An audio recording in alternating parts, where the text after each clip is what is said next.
Waktu itu saya di penjara, saudara. Tanggal saat itu 30 Desember.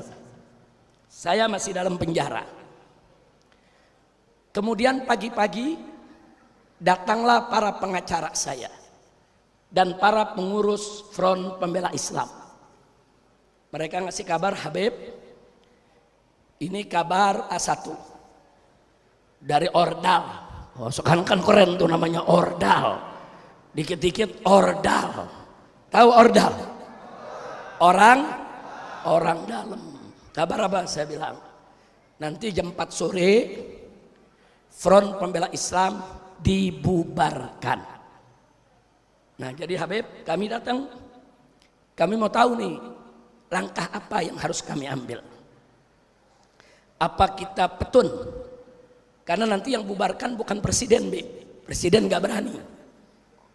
Yang bubarkan 6 menteri, termasuk pejabat setingkat menteri, yaitu Kapolri dan Jaksa Agung. Jadi kalau ini keluar, Beb, kita bisa gugat untuk dipetunkan.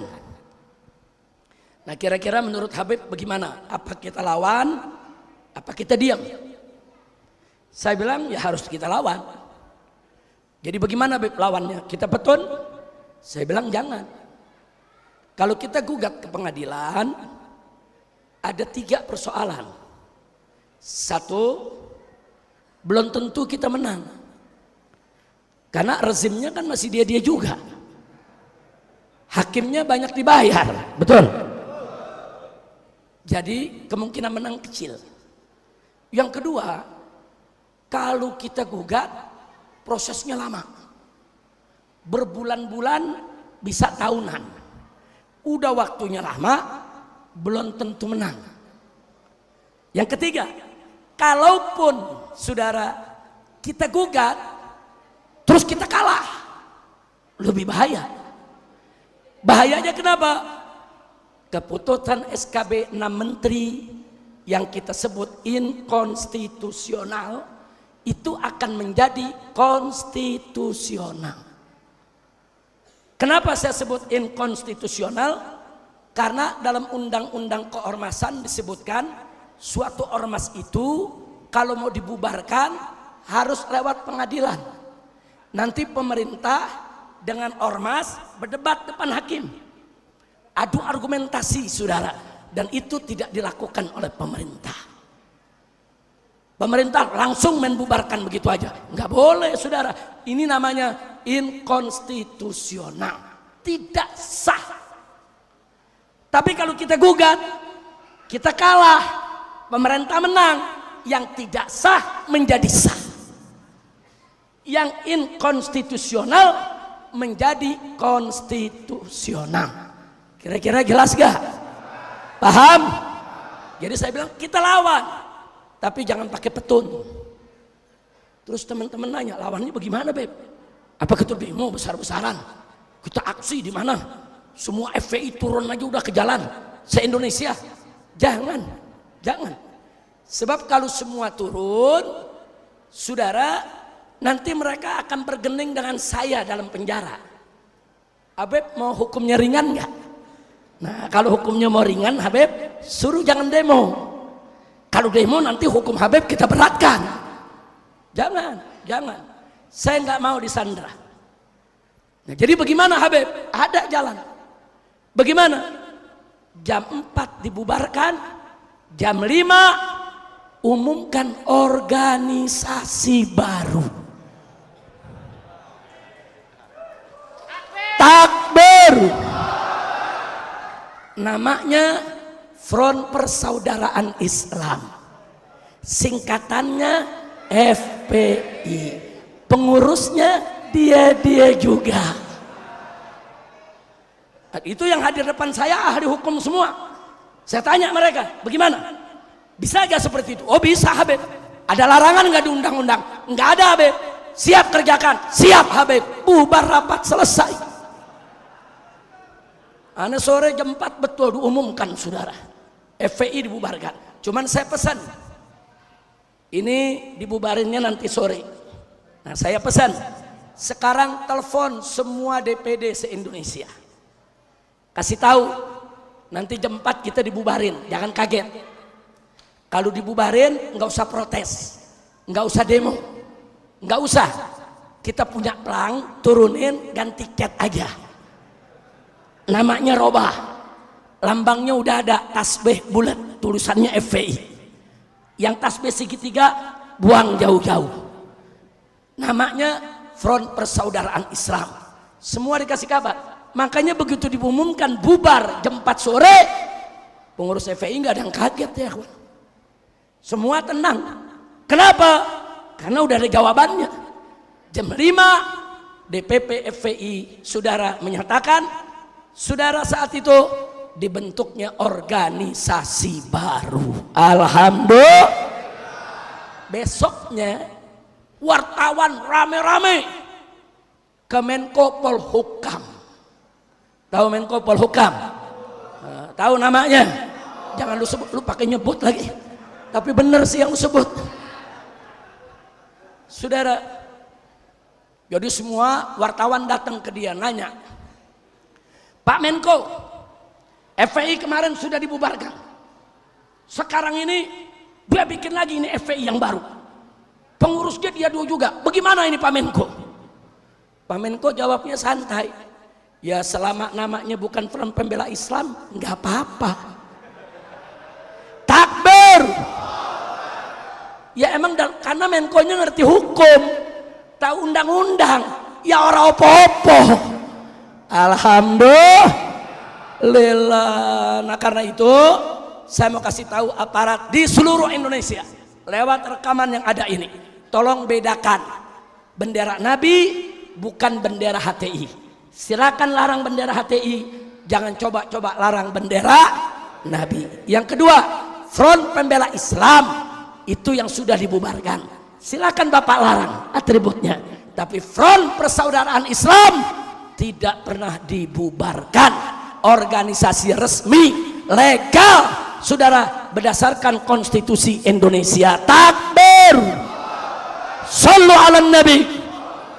Kira-kira jelas tidak? Berarti kalau bendera Front Persaudaraan Islam mau dikibarkan se-Samarinda boleh gak? Se-Kalimantan boleh gak? Siap kibarkan. Takbir. Ini baru dipasang cabut lagi. Ntar cabut polisi gantian, besoknya Satpol PP. Lu pada nggak ngaji sih. Makanya lain kali ikut ngaji. Nah itu yang saya mau sampaikan. Kira-kira yang saya sampaikan jelas tidak? Paham semua? Takbir. Takbir. Nah baik saudara, sekali lagi saya sampaikan apresiasi dan penghargaan kepada Bapak Dandim, Bapak Kapolres, saudara, apalagi yang di Sumatera Utara sana, Masya Allah luar biasa, semua umat beragama ikut hadir berdialog. Begitu juga kemarin di Kabupaten Berau, saudara. Saya terharu, di Berau itu bupatinya, wakil bupatinya, ketua DPRD-nya, Kapolresnya, Kapolseknya, semua kumpul ikut ngaji saudara, dan semua ikut jadi panitia. Saya datang semua ikut nyambut, nggak ada ribut-ribut saudara, nggak ada, kumpul semua. Nah begitu juga di Tarakan, sempat ada yang ingin melarang, ingin menghadang, tapi kemudian dikasih pengertian sama aparatnya, ngerti kok saudara. Justru akhirnya datang ke panitia minta maaf ya, kemarin saya khilaf mau ikut menghadang Habib. Enggak ada apa-apa, selesai. Janganlah kita mau diprovokasi, diadu domba. Betul? Betul. Jadi saya serukan kepada seluruh bangsa Indonesia, apapun agamanya, apapun sukunya, apapun budayanya, ayo kita bersatu jaga Indonesia. Ayo kita bersatu perang lawan korupsi. Ayo kita bersatu selamatkan bangsa dan negara. Setuju? Takbir. Angkat tangan semua, takbir. Shallu ala Nabi. Nah itu yang saya mau sampaikan saudara. Bahkan saya minta mungkin nanti para habaib ulama yang ada di Kalimantan Timur, nggak apa-apa, kapan-kapan nanti kita bikin acara besar di Islamic Center, siangnya kita berdialog. Undang semua suku, undang ya ikhwan. Undang semua agama, undang ya ikhwan. Kita duduk, kita dialog. Betul. Oh, kalau mereka bilang, Habib Rizik, Anda ini teroris. Ini saya punya buktinya begini. Kita dialog, kita buktikan. Betul atau tidak saya teroris? Saudara, dialog. Dialog. Kenapa sih kita nggak bisa dialog, saudara? Kenapa sih dikit-dikit main angkem, main hadang, main fitnah? Nggak bagus. Nanti bisa rusak kita punya negeri. Betul? Saya mau tanya semua, siap dialog? Siap dialog? Siap bersatu? Takbir. Nah teman-teman, ini merupakan pengakuan daripada Habib Rizik Syihab tentang bahwa memang beliau ini diincar, dikejar-kejar juga oleh oknum aparat, teman-teman ya. Padahal kalau nggak salah, Habib Rizik ini mau menghadiri undangan pengajian. Kan tetapi qadarullah malah diikuti oleh oknum aparat tersebut, teman-teman ya. Dan di situ terjadilah penembakan yang menyebabkan 6 laskar atau 6 pemuda Indonesia tewas di tangan oknum aparat tersebut, teman-teman. Naudzubillah, tsumma naudzubillah. Bahkan teman-teman, CCTV di TKP itu hilang. Ya, hilang dan dihilangkan oleh kemungkinan dari pengakuan Pak Sambo itu dihilangkan oleh rekannya sendiri, teman-teman, seperti itu ya. Kemudian ke-6 korban tersebut malah difitnah dengan berbagai hal yang katanya diantaranya mulai menembaki aparat tersebut. Padahal kita tahu mungkin mereka tidak bawa apa-apa, begitu ya teman-teman. Jadi itu pengakuan daripada salah satu ayah korban, begitu. Kenapa beliau ini diincar? Habib Rizik ya, kenapa diincar? Bisa jadi karena beliau ini selalu lantang dalam menyampaikan keadilan, menyampaikan kebenaran, begitu. Dan keberanian beliau ini khususnya bagi para pejabat korup dan pejabat-pejabat zalim, gitu. Jadi beliau ini ingin membela rakyat daripada pejabat-pejabat yang korup, pejabat-pejabat yang zalim seperti itu. Jadi kemungkinan besar ya ada pesanan atau bagaimana ya, saya tidak tahu, begitu, karena saya tidak ada di lokasi waktu itu dan saya juga bukan bagian daripada FPI. Saya juga bukan bagian daripada Laskar Habib Rizik. Tapi ketika ada keadilan atau ada ketidakbenaran, kita sebagai warga Nusantara, warga Indonesia yang baik, harus menyuarakan keadilan tersebut. Agar sampai, begitu, agar dipakai sila kelima itu, keadilan sosial bagi seluruh rakyat Indonesia. Begitu ya. Tapi teman-teman, sampai saat ini saya khususnya sebagai warga Indonesia yang baik dan benar menginginkan keadilan seadil-adilnya, begitu. Karena ini merupakan pelanggaran HAM, teman-teman ya. Ya ditembaki, menembak nyawa orang seolah-olah nyawa orang ini murah, teman-teman, begitu ya. Seolah-olah nyawa ini mainan yang bisa ditembaki seenaknya dewe. Padahal nggak seperti itu, teman-teman ya. Tapi mohon maaf yang sebesar-besarnya, Pak Mahfud MD menyebut kejadian itu merupakan pelanggaran HAM biasa, bukan pelanggaran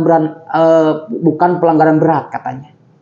Naudzubillah ya. Tapi teman-teman, semoga keadilan ini Allah Subhanahu wa taala tunjukkan seadil-adilnya seperti itu.